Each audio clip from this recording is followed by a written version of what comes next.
hay un registro nacional, ¿no es cierto?, de no donantes. O sea, por ley, todos los que estamos aquí, que no hayamos manifestado nuestra voluntad, somos donantes. ¿Sabían eso? Que los menores de edad no pueden donar sin consentimiento de los tutores. En caso de, ahora en Chile todos somos donantes, exactamente. La Estefanía, en caso de fallecimiento, por ejemplo, son los tutores legales, como bien dices tú, los que pueden decir si donan o no donan órganos, los niños, los menores de 18. Antes de partir, estoy grabando la clase por si acaso, para que no se me desesperen. Antes de partir, vamos a recordar que hay donaciones de cadáver, ¿no es cierto? Y donaciones de donante vivo, ¿cierto? ¿Se acuerdan de eso, no? Me imagino. ¿Qué se saca de cadáver, donación? ¿Saben? Todo lo que sirve. Órganos y tejidos. ¿Pero qué órganos y qué tejido? Puede ser córnea, ¿Ya? riñones. ¿De cadáver? Es Ah, que no. depende de la hora de cuánto, o sea, de cuánto rato ha transcurrido de la muerte. Porque cadáver es cuando muere, pues, ¿no, profe? Cadáver es cadáver, pues, muerto, fenecido casi para enterrarlo. ¿Qué se saca de Pueden ser cadáver? que tengan, por ejemplo, un rango de vida después de fallecido el paciente. No sé, por ejemplo, 2 horas, 1 hora. En La verdad Francisca Trillo no dice estoy bien. corazón, pulmón, hígado. Ya, cuando ha recién fallecido el paciente, claro, se puede sacar corazón, pulmón, hígado, riñones. Acuérdense que, a ver, siempre acuérdense, chiquillos, que la donación de órganos va a depender del tipo de órgano que estemos hablando, ¿cierto? ¿Cuáles son los órganos más irrigados del cuerpo? Hola, Carola. Riñón, Claro, pulmón, el cerebro. corazón, Pulmón. intestino, ¿Ya? páncreas. ¿Hay trasplantes de cerebro? No, No, pero es un no he órgano. dicho tal. Ah, ya. Que estábamos hablando de los órganos que se trasplantan, entonces me dicen cerebro, me confunde un poco. Ya, entonces si decimos que esos órganos están altamente irrigados, no pueden quedar sin irrigación. Por lo tanto, se tienen que extraer, ¿no es cierto? O procurar, como es la palabra, digamos, técnica, dentro de las primeras, una cierta cantidad de horas post-morte, ¿cierto? ¿Estamos de acuerdo en eso? Sí.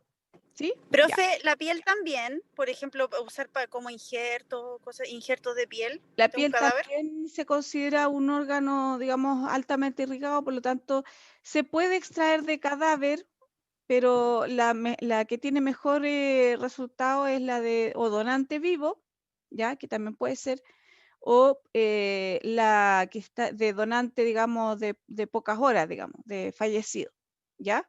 Pero, por ejemplo, de cadáver,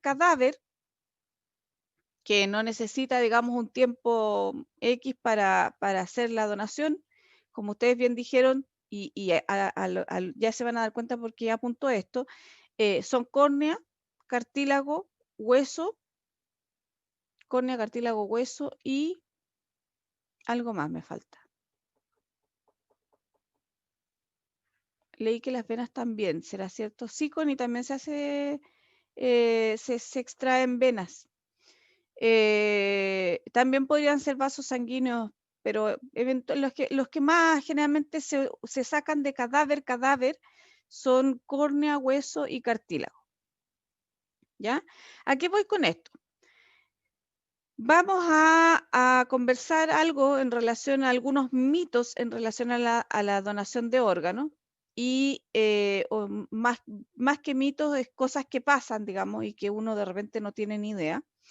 Pero ustedes escucharon alguna vez un caso del hospital no me acuerdo cuál era, el de Melipilla parece que fue, que le habían extraído las córneas a los niños que habían fallecido, a los niños que fallecían, que entregaban los cadáveres sin córnea. No. ¿No? ¿No lo escucharon nunca en las noticias? No, yo tampoco por lo menos. Ya bueno, les cuento entonces, porque parece que No, esto profe. son cosas, sí, así tal cual, Estefanía. Hubo un caso que ¿para qué les voy a mentir? No sé si salió a la prensa o no, pero fue un caso que nosotros estudiamos cuando estábamos trabajando para los peritajes, y justamente se hablaba de que había habido un hospital, que en este momento no recuerdo cuál, para qué les voy a mentir, y que se había dado el caso de que habían denuncias de varias mamás que reclamaban que a los niños que entregaban fallecidos por la razón que sea, accidente, da lo mismo, llegaban sin las córneas. Y no solamente los niños, sino que los adultos también. Pero los adultos se notaba menos porque eran adultos mayores generalmente, ¿ya? Se investigó ese caso y efectivamente hubo una extracción ilegal de córnea. Por eso yo les preguntaba cuáles son los órganos que sacan de cadáver, y efectivamente eran de cadáveres, ¿ya? Pero lo que nunca se supo, o por lo menos hasta donde yo llegué con el caso, nunca supe, es dónde iban a parar todas esas córneas. Acuérdense que hay bancos de órganos, de algunos órganos y de algunos líquidos, digamos, biológicos como semen, ¿no es cierto? Hay bancos de leche, hay bancos de líquido cefalorraquídeo, líquido cefalorraquídeo, ¿ya? Y dentro de ellos también hay bancos de córneas.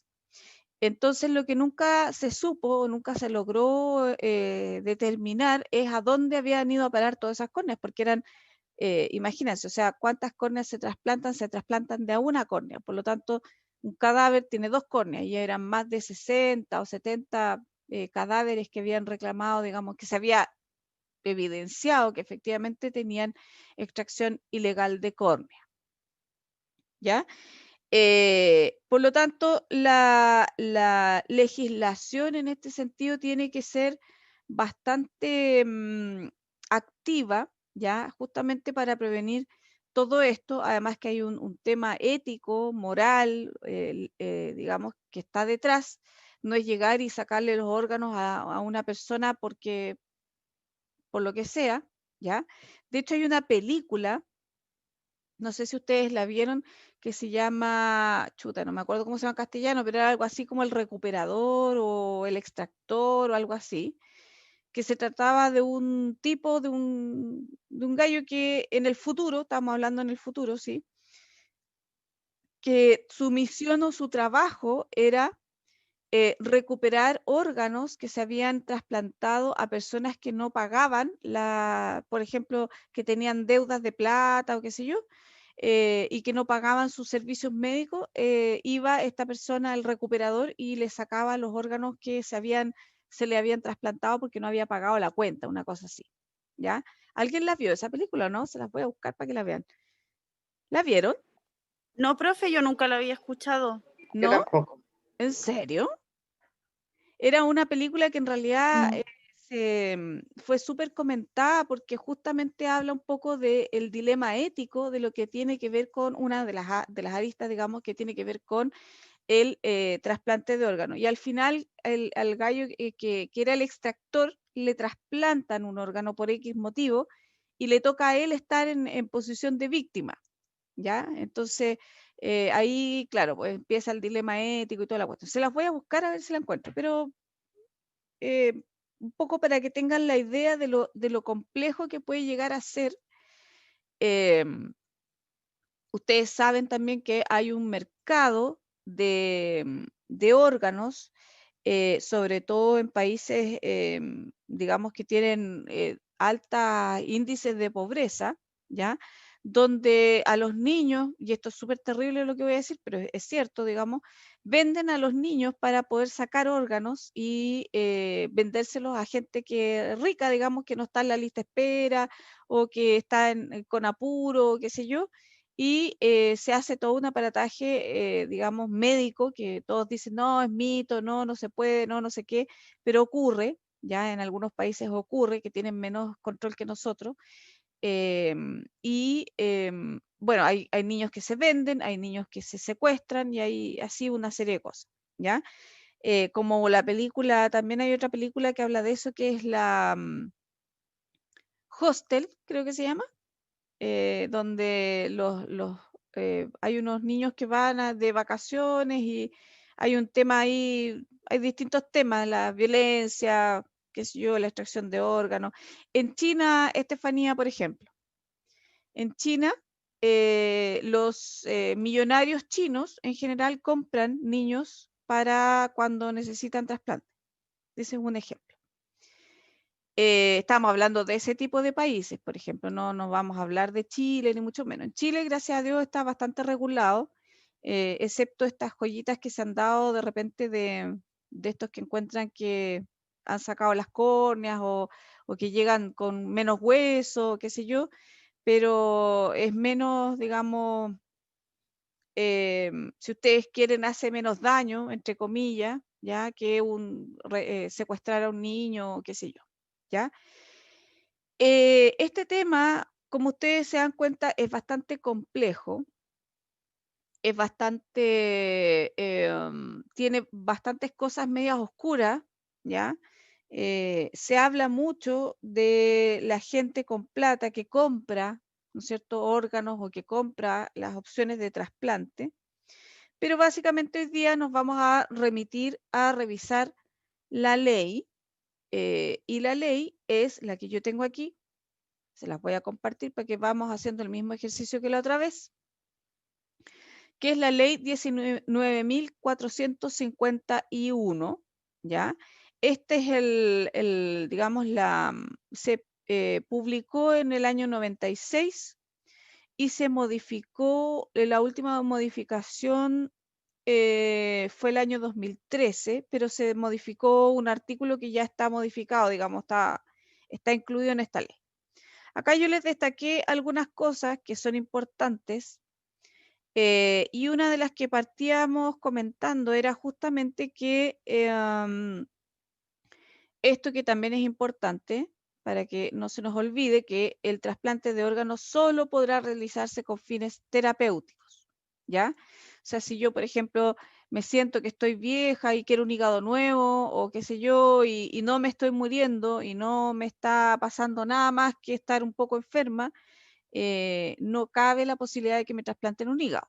Ya no sé si se entiende, pero básicamente se explica de que tiene que haber, la persona, la receptora, digamos, tiene que cumplir con ciertas condiciones y una de ellas es justamente estar en riesgo vital y hay una serie de condiciones que se tienen que cumplir para poder, digamos, tener acceso a el trasplante, ¿ya? Esto cae de cajón, las extracciones y trasplantes de órganos solo podrán realizarse en hospitales y clínicas que acrediten cumplir con las condiciones y requisitos establecidos por las normas vigentes. O sea, no todos los hospitales, no todas las clínicas tienen el espacio, la calidad, el equipo, los mecanismos para hacer trasplante. Hay centros de trasplante públicos, hay centros de trasplante privados y hay centros de trasplante nacional, ¿ya? Por ejemplo, el trasplante de médula, el trasplante autotrasplante de médula, que es una técnica que se usa mucho en hematología, que yo la conozco bastante bien, se hace, creo que ahora está la Católica también haciéndolo, pero hace unos años atrás, o cuando yo trabajaba, era solo la clínica Dávila porque tenía el laboratorio con las condiciones para y así una serie de cosas, ¿ya? Pero hay centros clínicos públicos y privados que están destinados a trasplante, que no son todos, y no todos los centros hacen todos los trasplantes porque no todos los centros tampoco tienen todos los equipos médicos, digamos, y el equipamiento clínico para poder hacerlo, ¿ya? El Programa Nacional de Trasplante es uno solo, por lo tanto, los médicos que están dentro del programa de trasplante, que son médicos de procuramiento, son uno solo y hay una lista larga ya a nivel de todo Chile, que digamos, se van llamando de acuerdo a la localización de la necesidad de trasplante o la necesidad de procuramiento, porque son dos cosas distintas. Una es el equipo que procura el órgano y el otro es el equipo que trasplanta el órgano, ¿ya? Y cuando hay un trasplante, ustedes saben, debiera ponerse a disposición todos los mecanismos del Estado para que el órgano llegue al lugar, digamos, que está destinado, sea dentro de la misma localidad o sea fuera de la localidad, ¿ya? Y aquí también quiero recordarles un caso que hubo hace un tiempo atrás, que de hecho era una enfermera, el hijo de una enfermera, que necesitaba un riñón, me parece, o un hígado o algo, no recuerdo específicamente qué, y la facha en ese momento se negó o, digamos, puso mil y una traba para poder trasladar el órgano y al final el chico se quedó sin el trasplante, habiendo órgano disponible, ¿ya? También fue bastante polémico, no sé si se recuerdan de ese caso. ¿Alguien lo escuchó por ahí? ¿Lo leyó? Salió en las noticias, fue bastante comentado, sobre todo en el medio, porque era enfermera la mamá del chico No, y ella justamente creo que era enfermera de trasplante o de algo así, de paliativo, no sé qué cosa. ¿Alguien se acuerda de eso? yo no. Uy, que ven pocas noticias o ven otro tipo de noticias. ¿Alguien leyó de ese caso? ¿Lo leyó? ¿Lo vio? La polémica. Les voy a recolectar todos esos casos para que los lean y vean un poco toda la problemática que se genera con esto de los trasplantes. ¿Quiénes son donantes? A ver, primero habla de las personas que son receptoras y las personas cuyo estado de salud lo requiera tendrán derecho a ser receptoras de órganos. Y para eso hay ciertas condiciones y ciertos protocolos que están destinados de acuerdo a cada uno de los órganos de los que vamos a trasplantar, ¿no es cierto? Está claramente estipulado qué es lo que tiene que cumplir para que esa persona entre a la lista de espera de donante, ¿ya? Toda persona mayor de 18 años será considerada por el solo Ministerio de la Ley, o sea, solo por ser ciudadano, como donante de sus órganos una vez fallecida, a menos que hasta antes del momento en que se decida la extracción de órganos se presente una documentación fidedigna otorgada ante notario público en la que conste que el donante en vida manifestó su voluntad de no serlo, ¿ya? Y el notario va a tener que remitir dicha información al Servicio de Registro Civil e Identificación para efectos del Registro Nacional de No Donantes, según lo establezca el reglamento respectivo, ¿ya? O sea, esto no es tan al lote, sino que uno tiene que ir y hacer un trámite que es específico en la notaría para que esa notaría después remita al Registro Civil y quede, ¿no es cierto?, establecido quién es donante y quién no. Antiguamente, los que tienen más años, se pueden recordar que cuando uno renovaba la licencia de conducir o el carné, a uno le preguntaban, ¿se acuerdan? Le preguntaban si quería ser donante o no. Y generalmente yo por lo menos siempre dije que sí, y quedaba escrito en la licencia o en el carné, ¿no es cierto?, si es donante. Ya esa información queda en el registro civil. Eso era antes, cuando uno tenía que más o menos que ir al notario, era al revés, era uno el que tenía que ir al notario y decir que quería ser donante, ¿ya?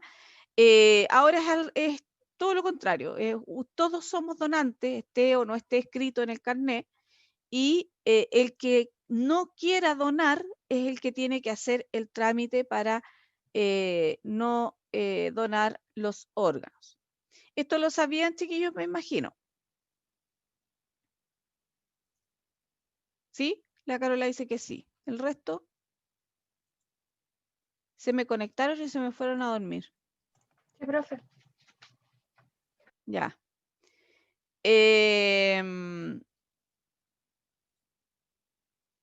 La Estefanía dice que sí. Ya. Profe, de hecho, Perfecto. cuando fui a sacar mi licencia a los 17 años, me preguntaron si quería ser donante o bueno, no me preguntaron a mí, le preguntaron a mi mamá. Y mi mamá dijo que no. ¿Ve? O sea, eso era antes. Sí, Antes antes uno tenía que preguntaban. expresar la voluntad. Ahora es al revés. Uno no tiene nada que decir. Uno se va a morir y van digamos, a sacarnos todo lo que tengamos. Pero Eso es para una discusión, digamos, de otro tipo, digamos. Carola. ¿Cómo se puede hacer o cómo puede hacer una persona para dejar su cuerpo para estudio? Para la ciencia, dices tú, que era lo que... uno lo establece, se hace lo que se llama una voluntad previa. Ya, ya. Es un trámite que tú puedes hacer ante notario y que lo puedes, digamos, dejar estipulado como una suerte de testamento, a pesar de que en Chile los testamentos no existen como tal. Digamos, lo que uno ve en las películas, eso de que citan a los hijos, y está el abogado y lee el testamento, eso no existe acá en Chile, digamos, no ocurre, ¿ya? Pero sí puedes dejar una constancia de voluntad previa. Ok. ¿Y uno puede especificar dónde quiere que se quede el órgano? O sea, se quede el cuerpo. Sí, claro, pues claro que puedes, pues. Ah, ya. Ya. Eso tiene un nombre, Carola, tiene un nombre, se llama disposición póstuma, pero no me acuerdo en este momento, pero hay que hacer un trámite que se hace en la notaría y tú Ya. puedes declarar directamente, o sea, es como, se hace una declaración de voluntad, si yo, es como un contrato, yo, Carolina, qué sé yo, vengo a declarar mi voluntad de tal cosa, y tú declaras lo que tú quieres, digamos, para tu cuerpo o las partes de tu cuerpo, porque hay gente que dona pedazos también, y eso Claro. es, digamos, va de Relativo. cada cual, digamos, ¿ya? Ya. La Ok. María José dice, antes se creía que si uno era donante frente a alguna emergencia no tendría la misma atención. Es que había muchos mitos, María José, antes de, en relación a la donación de órganos. De hecho, hay mucha gente todavía que por cultura, religión, etcétera, etcétera, que son los que más expresan su voluntad de no donar, como los testigos de Jehová. Hay otros credos y otras culturas también que no hacen donación, pero básicamente con toda la información que existe, ya sabemos que a cualquiera de nosotros nos puede pasar y a cualquiera de nosotros nos gustaría que eventualmente, si estamos en esa condición, nos llegue un órgano cuando lo necesitemos, ¿ya? Ahora, si uno no quiere que a uno lo trasplante, también tiene que, digamos, expresar una voluntad previa. No quiero que me trasplanten, no quiero que me reanimen, no quiero que me hagan nada. Y eso también se puede expresar a través de un documento, ¿no es cierto? Y queda listo para que uno se muera nomás, pues, no haya ninguna intervención posterior, ¿ya? Cuando hay duda fundada, ¿no es cierto?, respecto a la renuncia de la condición de donante, que también puede ocurrir que yo pueda haber manifestado en algún minuto que no quiero ser donante, pero alguien puede decir que alguien lo incitó a o lo obligó a X cosa, o por un tema religioso, qué sé yo. Ahí empieza a correr la lista de quiénes son los que podrían eventualmente revocar esa voluntad previa, ¿ya? Y bajo ciertas condiciones, no es cosa de decir yo soy la esposa y yo digo que sí, que se donen todos los órganos, tiene que haber una duda fundada, ¿ya? O sea, no es cualquier cosa, ¿ya? Y está la lista acá, que ustedes la pueden revisar, esto se los voy a dejar para que lo revisen con calma después. Y primero está el cónyuge, conviviente civil o conviviente de hecho, ¿ya? Cualquiera de los hijos mayores de 18 años, cualquiera de los padres, el representante legal, el tutor o el curador, ¿ya? Y ahí es donde va, el curador es el que tiene que ver con la voluntad ¿cómo se llama esto? De donar a la ciencia, Carola. Cualquiera de los hermanos mayores de 18 años, cualquiera de los nietos mayores de 18 años, y sería. ¿Ya? Las otras las sacaron porque era ya extender mucho la capacidad de decir que no. Y aquí habla de las dudas fundadas, ¿ya? Y explica claramente en qué situaciones uno pudiera eventualmente poner en duda cuando una persona no quiere ser donante. Y como yo les decía, para todo esto está los reglamentos y de alguna manera explica lo que se tiene que cumplir para que eso realmente sea legal. O sea, no es cosa de ir al notario y decir, mire, yo no quiero donar mis órganos, así que déjenme tal cual, sino que si no se cumple el paso posterior, digamos, el notario no envía la información donde corresponde o no se cumple digamos, la plena conciencia que se dice en la ley. O sea, si la persona está ebria, por ejemplo, drogada o lo que sea, y fue al notario y hizo el documento, tampoco vale, digamos, ¿ya?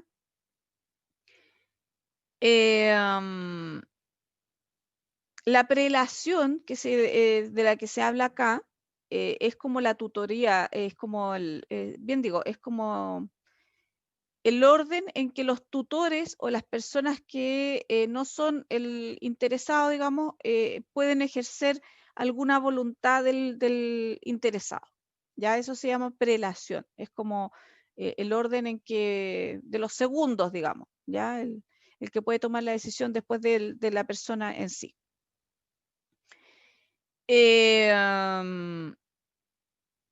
Esta es una de las cosas más importantes. Cuando el difunto no estuviera inscrito en el Registro Nacional de No Donantes, se presumirá su voluntad de ser donante. En tal caso, los familiares serán informados acerca del procedimiento a seguir. O sea, si la persona en vida dijo, por ejemplo, lo dijo a los cuatro vientos, yo no voy a donar mis órganos, yo no voy a donar mis órganos, pero no está inscrito en el Registro Nacional de No Donante, ojo que es no donante, la familia se le va a informar nomás, ¿ya? No, porque no hay ninguna, esa es una de las dudas, digamos, que se resuelve con la ley. No importa que uno lo haya dicho a los cuatro vientos, si no hizo el trámite completo de ir al notario, de que quede en el Registro Nacional de No Donante y todo lo demás, no vale esa voluntad que se expresó a viva voz en vida, ¿ya? Profe, por ejemplo, en el caso es que es un caso bien extremo, de una abuelita que tenga 100 años y, Ujú. por ejemplo, su hígado esté así como tiki-taka, igual la gente, o sea, igual se puede donar su hígado, porque Es que igual es esos viejita. son criterios clínicos, Estefanía. Ah, Cuando, por ejemplo, si es una abuelita de 100 años y que está sana, entre comillas, a pesar de que sabemos que hay un deterioro y todo lo demás, hay ciertos requisitos que tienen que cumplir los órganos para ser donados, ¿ya? Lo mismo que, por ejemplo, no a todos los de la lista de trasplantes le cabe el mismo órgano, ¿ya? Por ejemplo, tú no puedes trasplantar un corazón de niño a un adulto. No sé si me explico, por sí, un sí, tema profe. de peso, un tema fisiológico, un tema fisiopatológico, si tú quieres, no va a servirle ese corazón de niño a un adulto. Pero sí, y del de un adulto a un niño tampoco, digamos, ¿ya? Pero sí podrías eventualmente los médicos encargados del procuramiento evaluar, ¿no es cierto?, la posibilidad de utilizar ese órgano y si se puede utilizar, se va a utilizar igual, no te quepa la más mínima duda, ¿ya? Ah, mire, lo que pasa, le explico, es que yo tengo una abuelita que tiene 100 años, pero es que ella está muy bien. De Ujú. hecho, ella puede hablar con usted y todo, no tiene ni siquiera demencia senil, pero se le fracturó la cadera, entonces ella está postrada en su casa. Y mi abuelita se pregunta eso, que si cuando ella muera, no sé, ella cree que la van a dejar ahí como que lista para echarla al cajón prácticamente, porque igual es viejita. Dígale a su abuelita Pero que le van a sacar todo lo que le puedan sacar, no se preocupe. Van a ver si sirve o no sirve.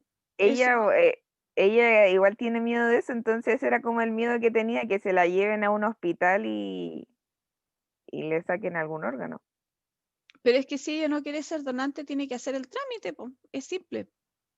No, es que es como bien difícil porque igual ella, como, lo que pasa es que, mire, mi abuelita, mi abuelita cuida a mi bisabuela es la que tiene los 100 años. Entonces es difícil para ella salir de la casa y hacer ese tipo de trámites. Pero se puede pedir un notario para la casa, pues hija. ¿Ah, en serio? Sí, pues. Voy a decir que lo averigüen Para todas porque esas cosas, sí. claro que se puede. Para los matrimonios, las voluntades, las últimas voluntades, y todas esas cosas se pide notario para la casa, pues. ¿Cómo se llama esto? Incluso hasta el registro civil va a la casa, si tú quieres. Sí, porque de hecho a ella se le venció el carnet, pero no la pueden sacar de la casa. O sea, la asistente social creo que va con el tema del registro civil y todo para sacarle la foto por el carnet. Pero por porque eso te digo, todo eso tiene solución. Los notarios van a las casas cuando es necesario. O sea, créeme que por plata cualquier cosa es posible, pero además, pero en general los notarios pueden ir a las casas, no hay problema en ese sentido. no sabía que como ahora el tema de la pandemia y todo, Y además ahora justamente hay trámites que se hacen online, notarías online. voy a averiguar eso, profe. Averigüe. Pero, o sea, es cosa de voluntad de cada uno nomás, po. Si usted no quiere donar, no dona nomás, po. Y ahí están todas las digamos, facultades para que usted pueda decir efectivamente que usted no quiere donar, ¿ya? Claro. Así que, pero en el caso de su abuelita que tiene 100 y tantos años, no sé si todos los órganos servirán. Y lo más probable es que si hay otros fallecidos que están siendo donantes más efectivos, digamos, no la van a considerar. Así que no Es pierda que es cuidado muy con eso también. viejita. Si ella ya cumplió los 100. Por eso le digo, si es que o sea, en la teoría podría eventualmente donar, pero yo creo que en la práctica no la van a tomar en cuenta. ¿Ya? Ya, profe. Pero haga el trámite de todas maneras. En todo caso, creo que hay una opción en el registro civil de un formulario que por lo menos hasta hace un par de años atrás funcionaba, donde usted llenaba el formulario y dejaba al tiro estipulado, digamos, su voluntad de no donar. Averigüe. Sí lo voy a ver porque justo le tienen que ir a sacar el tema del carnet de identidad porque mi abuelita, que es la tutora, se va a pagar que ella como se fracturó la cadera no puede salir de la casa. Ahí véalo. ¿Ves? Si todo tiene solución en esta vía. Así que Sí, ya, sigamos. ¿Qué más?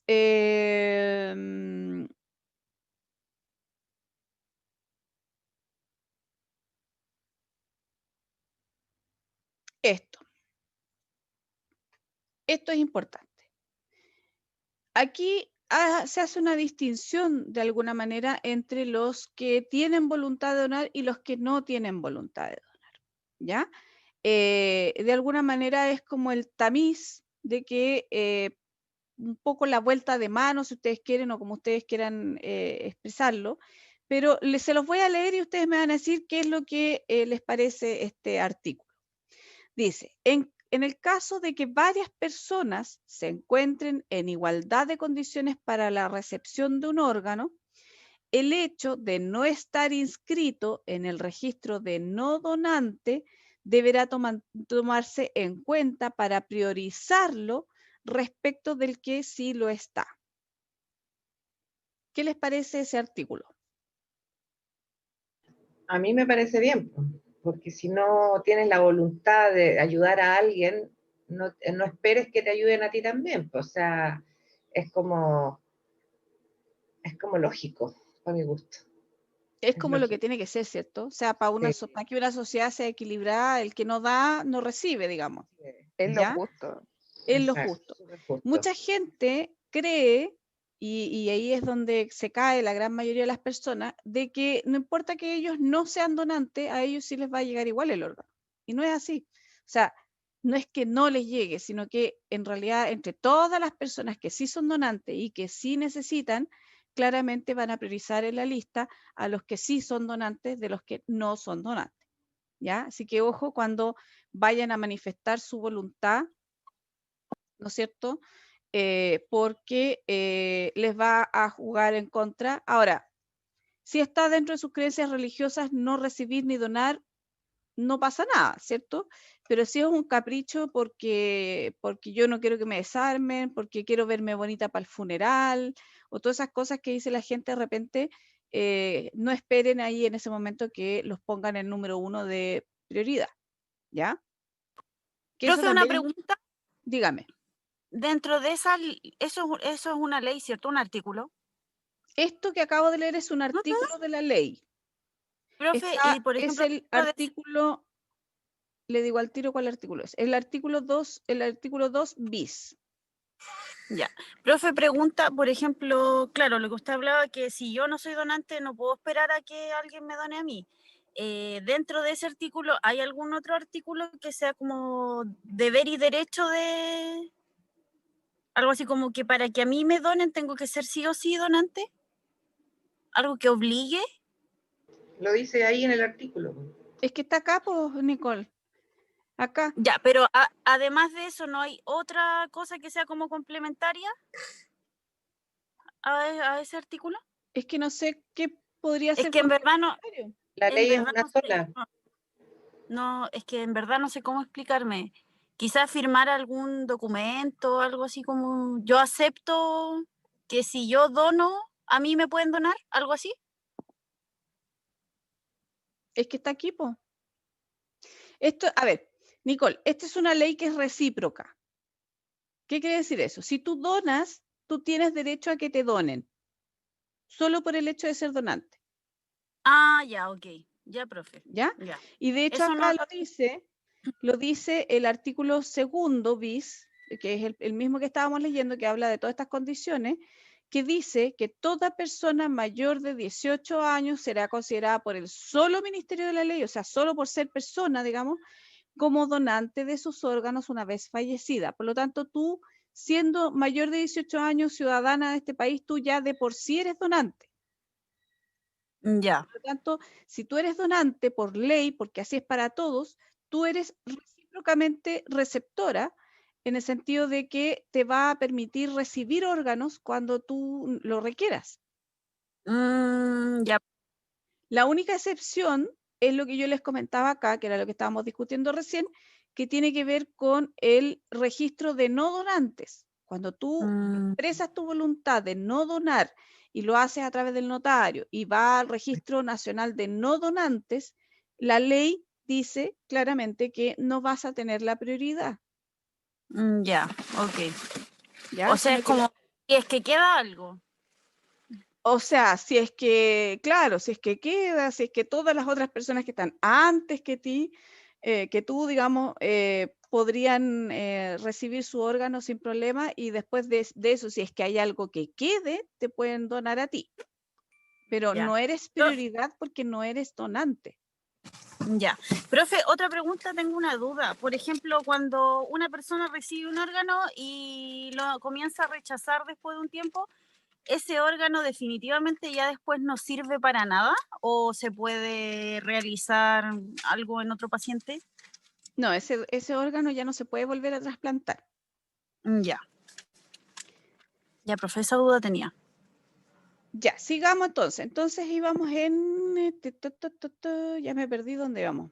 Ah, aquí. Aquí. En el caso de varias personas, eso ya quedó claro, ¿cierto?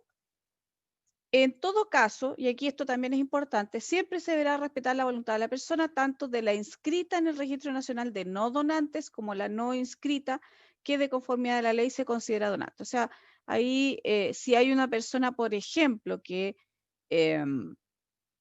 es donante, pero no, era lo que un poco yo les decía, si no quieren recibir órganos, también hay que respetar esa voluntad de que esa persona puede donar, pero no quiere recibir. Ya, eso también hay que respetarlo, no hay que obligar a nadie, digamos, a recibir un órgano.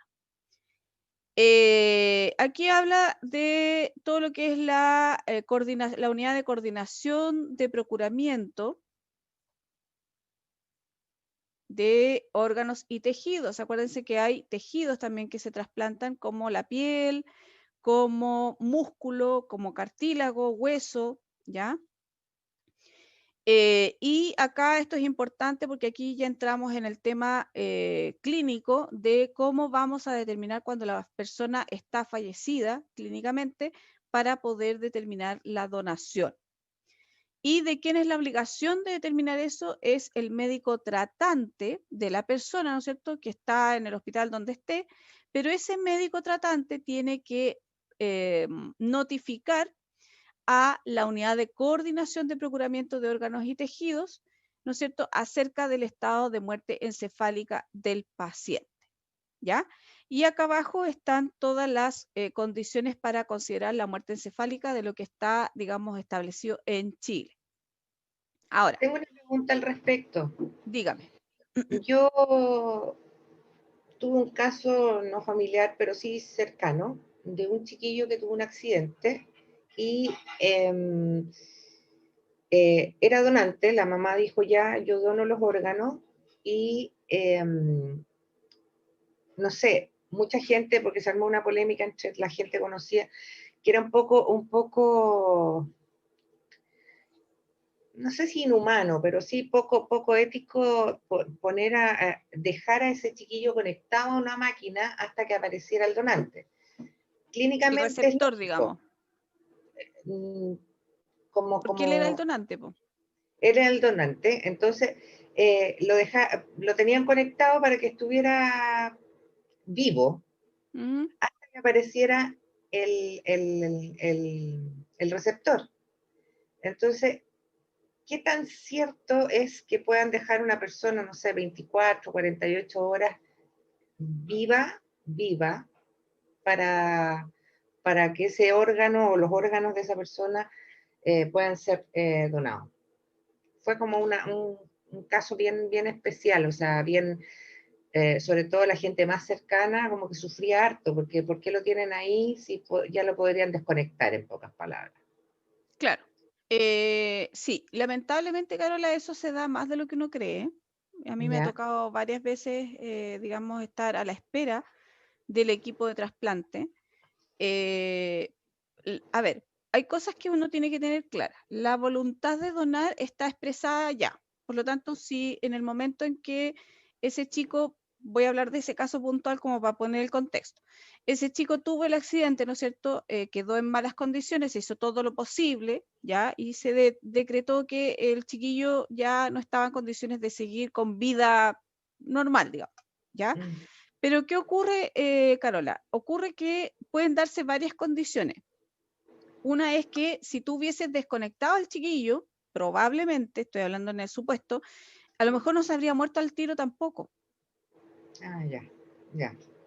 ¿Te fijas? Perfecto. Entonces, en el fondo, lo que se hace, porque esto no es un proceso inmediato, porque todo esto demora, o sea, uno generalmente, a mí me ha tocado, por ejemplo, estar en procuramiento y llamamos al equipo de procuramiento y el equipo generalmente no se demora nada porque están siempre muy atentos, 1 hora, 2 horas, qué sé yo, cuando, digamos, el equipo está, digamos, para procurar no es el problema, sino que el problema es que antes de procurar, hay que cumplir una serie de protocolos y dentro de eso se toman una serie de exámenes, porque hay que ver la viabilidad de los órganos, esa es una, y también se hacen todas las pruebas de compatibilidad que se tienen que hacer en ese intertanto mientras llega el equipo de trasplante y mientras se busca, digamos, se busca, entre comillas, el receptor. Por eso que eso se demora un poco, porque las pruebas de compatibilidad no necesariamente son de 1 hora, 2 horas. Hay pruebas de compatibilidad que son más largas y que a veces se tienen que mandar a otro lado para hacerlas. Y en ese intertanto, una vez que llegan los resultados, con esos resultados, la unidad de coordinación de trasplantes lo que hace es buscar entre todas las personas que tienen los exámenes al día la compatibilidad con esos exámenes. Entonces, el proceso en la práctica, digamos, no es inmediato como uno se lo imagina en las películas, que viene, ¿no es cierto? El médico saca el órgano, lo meten a un cooler, lo suben a un avión y se lo llevan para otro lado y lo trasplantan al tiro. Eso es falso, a menos que ocurra que tengamos un paciente, por ejemplo, que también es el otro lado, que haya estado mucho tiempo en esta situación de una eventual muerte cerebral, no ha muerto todavía, pero está en proceso y ha expresado su voluntad de donar, y en ese caso se le hacen las pruebas antes de que ocurra la muerte, digamos, cerebral. Entonces ese paciente cuando ya tiene muerte cerebral está listo y ahí sí se hace como en las películas, digamos que llega el equipo, saca el órgano, lo meten a un cooler, se lo llevan al lugar donde corresponda, ¿no es cierto? Pero claro, si tú piensas que es un accidente, no tiene por qué haber estado las pruebas listas. Sí. Ahora, uno tendría que tener ese conocimiento, o sea, más que nada como familiar, porque uno ya ahí que está tieso da lo mismo, pero Pero el familiar debiera tener el conocimiento de que no va a ser desconectado a lo mejor en 24 horas o qué sé yo, para que no se hagan falsas expectativas, digamos. O sea, porque mucha gente Exactamente. Lo que pasa, Carola, quiere es que enterrar a su deudo al tiro. O sea, entonces, ¿debiera no especificar la ley en alguna parte eso? No, lo que eso, pasa es que eso tiene que ver con la atención clínica. Y la ya, atención clínica tiene que ver mucho con la capacitación del equipo que esté tratando a ese paciente que está en vías de muerte cerebral o que ya está declarado con muerte cerebral. Yo no sé cuál fue el caso ahí, porque declarar una muerte cerebral tampoco es de una hora, de un rato para otro, digamos, es bastante largo. Entonces, eh, a lo mejor, para mi gusto, lo que faltó fue un poco de tacto o de tino del médico, la enfermera que estuvo en el proceso, de explicarlo, o sea, sentarse con ellos y decirles, mire, su hijo está mal, sabemos que se va a morir, pero no se ha muerto todavía. Y ya, no lo queremos desconectar porque para poder hacer efectiva su voluntad de donar y todo lo demás, tenemos que hacer una serie de pruebas que tienen que hacerse previo a que ocurra la desconexión de él para poder hacer todo lo que corresponde de la donación y todo lo demás. O sea, ya, esa información es súper crítica que uno sea capaz de entregarlo. Por eso que es importante que ustedes manejen el tema de trasplantes, no que estén en la unidad de procuramiento, ni que se sepan las pruebas de compatibilidad, ni mucho menos, pero sí que tengan por lo menos esa pequeña conocimiento que les puede ayudar a la familia, como tú bien dices, una situación muy compleja, donde el acompañamiento que uno puede hacer como enfermero es crítico en ese momento para que el proceso también se dé más fácil, ¿ya? Porque también tiene que ver con un tema del duelo, o sea, sí, lo más probable es que esa familia no haya empezado un duelo desde el momento en que le dijeron, mire, su hijo está con muerte cerebral, por ejemplo. Y ahí en ese instante comienza un duelo que se alarga y se arrastra por esta situación de que nadie les explica que a lo mejor no pueden llegar y desconectarlo, sino que tiene que pasar un tiempo para poder hacer todo lo que hay que hacer administrativamente para el tema de la donación de órganos, o no sé cuál habrá sido la situación, efectivamente no estaba con muerte cerebral todavía, sino que se sabía que iba a estar con muerte cerebral y habitualmente se le avisa a la familia antes para que la familia también, digamos, esté consciente de que se le van a hacer las pruebas, de que se va a hacer la donación y se le prepara un poco para eso.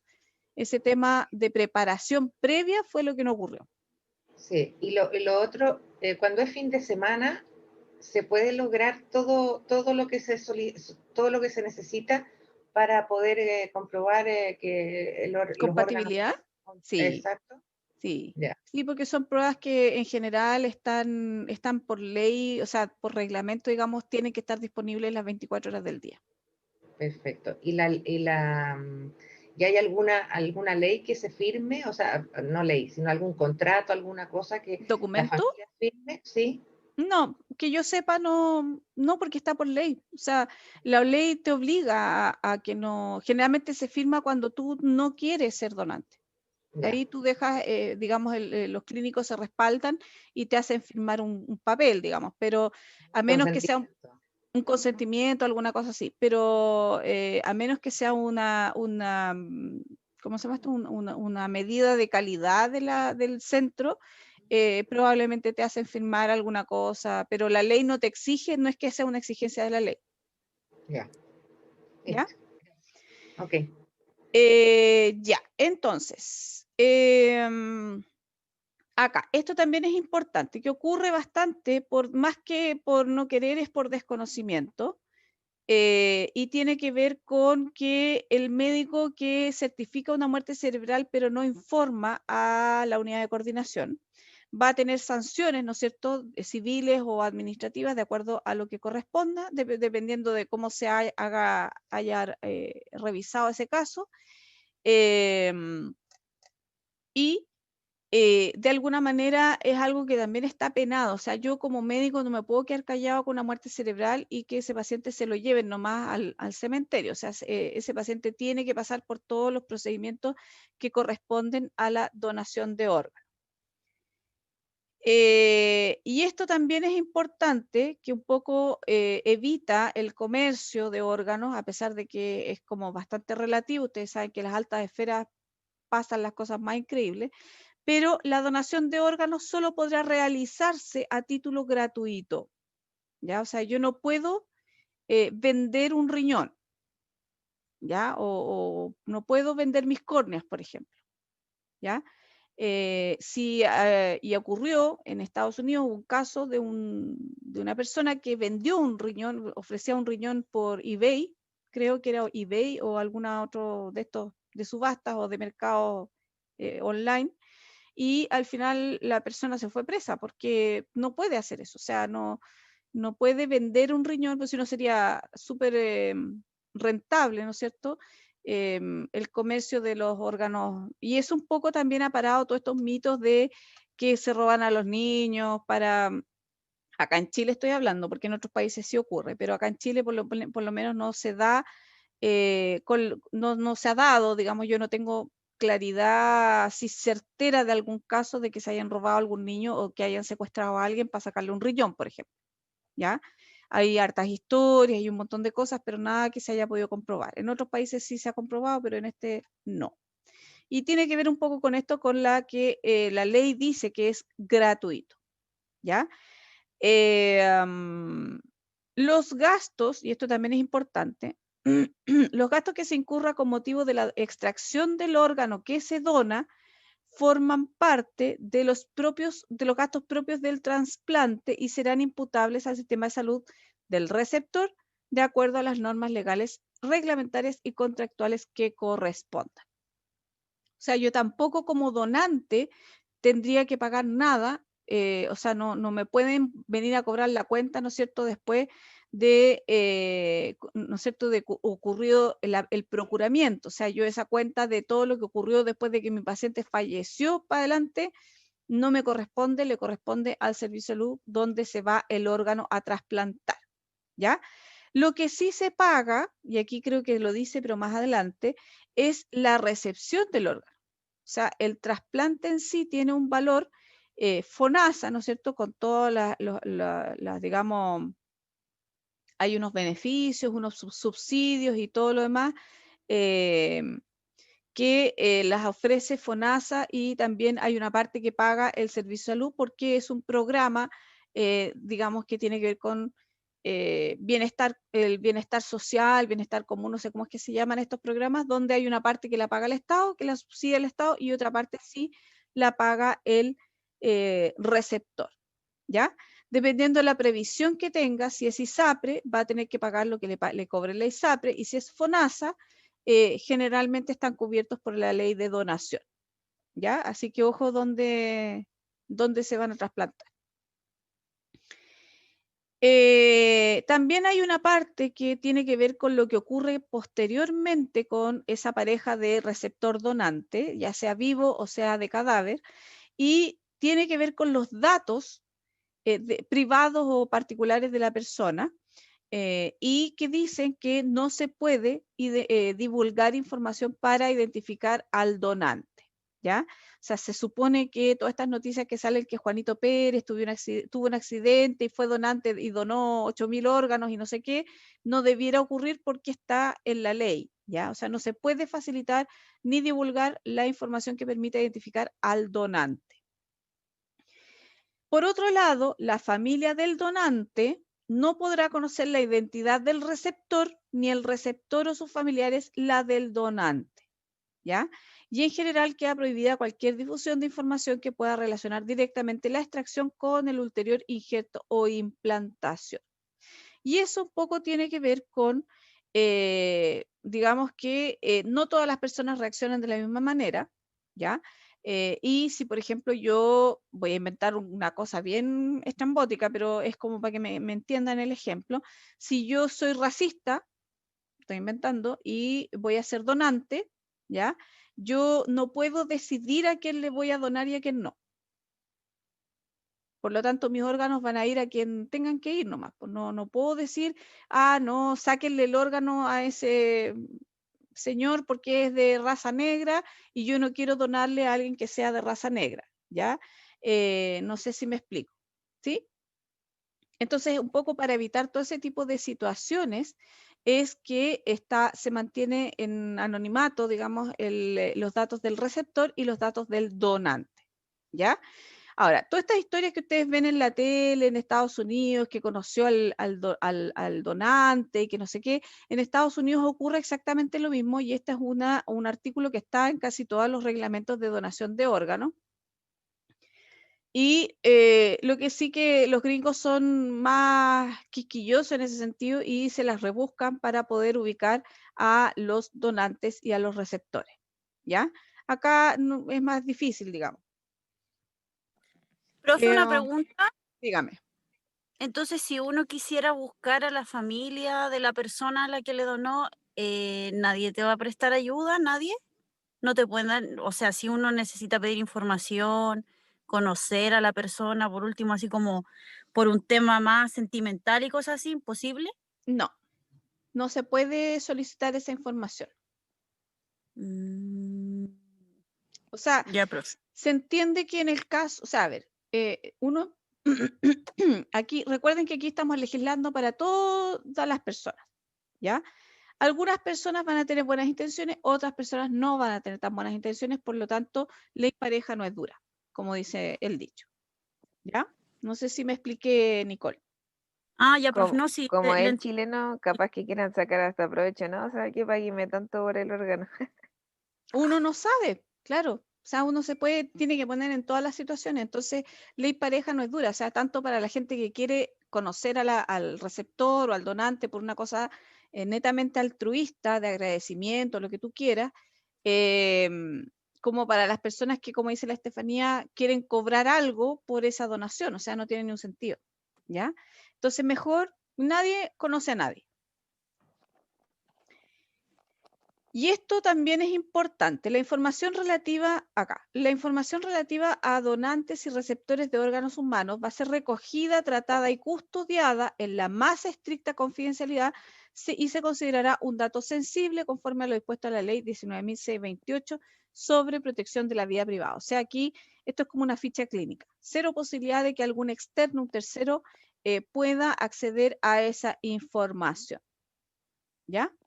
Ahora, si ocurre la donación entre personas vivas, ¿ya?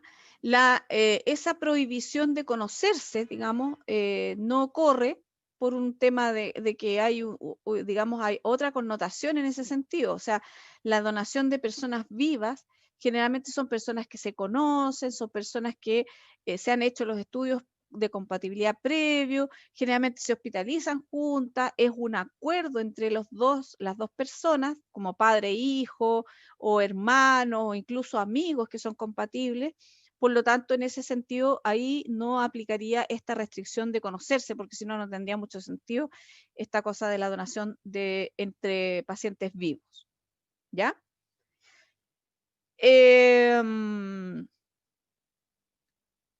Ahora, también regula un poco cuándo se puede extraer órganos en personas vivas, ¿ya? Y dice que se va a extraer solo cuando se estime que razonablemente no causará un grave perjuicio a la salud del donante y existan perspectivas de éxito para conservar la vida o mejorar la salud del receptor. ¿Ya? Y esta extracción siempre deberá practicarse previo informe positivo de la aptitud física. Y por eso que generalmente pasa un año, ¿no es cierto?, más o menos, o 6 meses por lo bajo, cuando desde el momento en que se empiezan a hacer los estudios de compatibilidad en donantes vivos, ¿ya?, hasta que finalmente se llega al momento del trasplante entre vivos, donantes vivos, ¿ya? Y aquí generalmente, vuelvo a insistir, son familiares, padre-hijo, madre-hijo, generalmente padre-hijo o hija tienen mejor compatibilidad que madre e hijo e hija, ¿ya? Y los órganos que generalmente se donan por donación de vivos es aquellos órganos pares, ¿ya? También puede ser médula ósea y ahí es más fácil, ¿no es cierto? Digamos, es más transparente, si ustedes quieren, el proceso de extracción. Y generalmente en la práctica A mí me ha tocado, por ejemplo, marido y mujer que se hospitalizaron una vez juntos por un trasplante de riñón y se hospitalizan en la misma habitación, digamos, las altas son bastante similares, los tratamientos post-trasplante también son similares y así, digamos, van en su recuperación los dos juntos con sus controles posteriores y todo lo demás. ¿Ya? ¿Quiénes pueden donar siendo vivos? Las personas mayores de 18 años o, en su defecto, alguna persona menor de 18 años con el permiso de sus padres. ¿Ya? Y quería llegar a... ¿Dónde está? Acá. La muerte cerebral, y aquí me voy a saltar un poquito todo lo otro, porque si no se nos va a hacer muy largo. Este reglamento, o sea, esta ley no es tan larga, así que se las voy a dejar para que la lean. Pero básicamente aquí en el artículo 10 habla del donante de cadáver de menores de 18 años, ¿ya? Y habla también de cuándo vamos a considerar la certificación de muerte, y tiene que ser una certificación unánime e inequívoca, otorgada por un equipo de médicos, uno de cuyos integrantes al menos deberá desempeñarse en el campo de la neurología o la neurocirugía. ¿Ya? O sea, ese un poco también les da la idea de por qué no se puede llegar y desconectar a una persona así como así, sino que hay que esperar a que se hagan todos los estudios pertinentes para poder de verdad saber si la persona está con muerte cerebral o no. Y los médicos que otorguen la certificación no podrán formar parte del equipo que vaya a efectuar el trasplante. O sea, eso bajo ningún concepto, porque si no hay intereses creados y también podría eventualmente prestarse para malas intenciones. Y la certificación se otorgará cuando se haya comprobado la abolición total e irreversible de todas las funciones encefálicas, lo que se acreditará con la certeza diagnóstica de la causa del mal según parámetros clínicos corroborados por las pruebas o exámenes calificados. El reglamento deberá considerar como mínimo que la persona cuya muerte encefálica se declare presente las siguientes condiciones. Primero, ningún movimiento voluntario observado durante 1 hora. Apnea luego de 3 minutos de desconexión del ventilador y ausencia de reflejos troncoencefálicos. ¿Ya? En estos casos, al certificado de función expedido por un médico se agregará un documento que se dejará constancia de los antecedentes que permitieron acreditar la muerte. Ahí nuevamente le respondo un poco a la Carola de su pregunta anterior. No es llegar y decretar la muerte cerebral, no es llegar y desconectar una persona, digamos, ¿no es cierto?, cuando se ha dicho que va a fallecer en algún minuto igual, ¿ya? Sino que tienen que cumplirse, estas condiciones son las mínimas, ¿ya? Pero hay condiciones clínicas de acuerdo a cada patología, sea cáncer, accidente, lo que sea, que se tienen que cumplir, y eso se verifica de acuerdo a ciertos exámenes, que pueden ser exámenes de laboratorio o exámenes de imagen, eso también tiene un tiempo, ¿no es cierto?, para realizarse, y con lo cual no se puede llegar y desconectar a una persona así como así. ¿Ya? Acá vienen las sanciones relacionadas con el comercio de órganos, que tiene que ver con que el que facilitare o proporcionare a otro con ánimo de lucro algún órgano propio para ser usado con fines de trasplante será penado por presidio menor en su grado mínimo.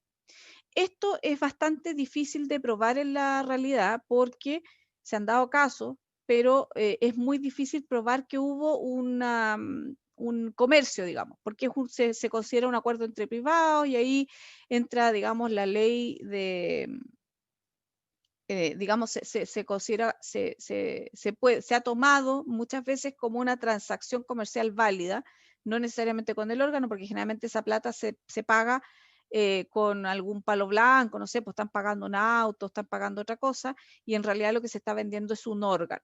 Ya, no sé si me explico. O sea, se hace todo un entramado, ¿no es cierto?, para poder decir que se paga, no sé, pues estoy comprando un caballo y resulta que no estoy comprando un caballo, sino que estoy comprando un riñón. Entonces, probar eso en la realidad es bastante complejo, y generalmente esto es muy difícil de probar a pesar de que está penado por la ley. ¿Ya? Y también está penado por la ley lo que yo les contaba del caso del hospital que se robaba las córneas.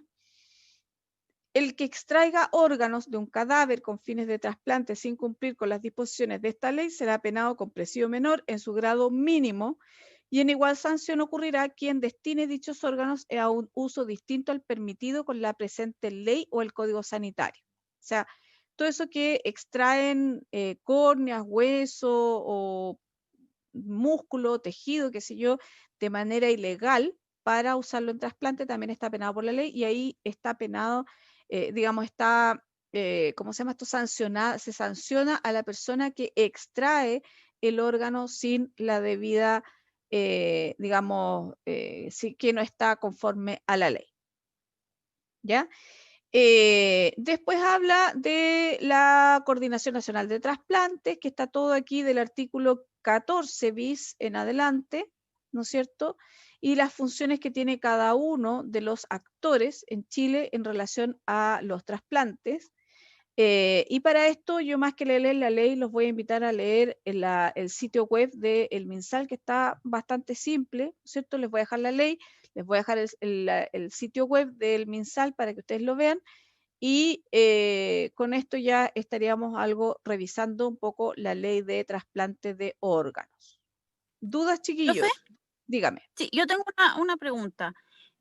Por ejemplo, ¿hay algún problema en el tema de que la diferencia de la edad de un donante a un receptor? ¿Eso genera Depende del problema? órgano y depende de la diferencia. Si es una Mm, guagua recién nacida, por ejemplo, con un adulto de 60 años, le va a querer trasplantar el corazón, claramente no te va a servir. Pero si es claro. una guagua recién nacida y quieres trasplantar médula, probablemente sí. Ujú. Ah, perfecto. Ya, profe. Ok. Lo otro, ¿qué decisión es que eso no lo tengo muy claro? ¿La enfermera procuradora?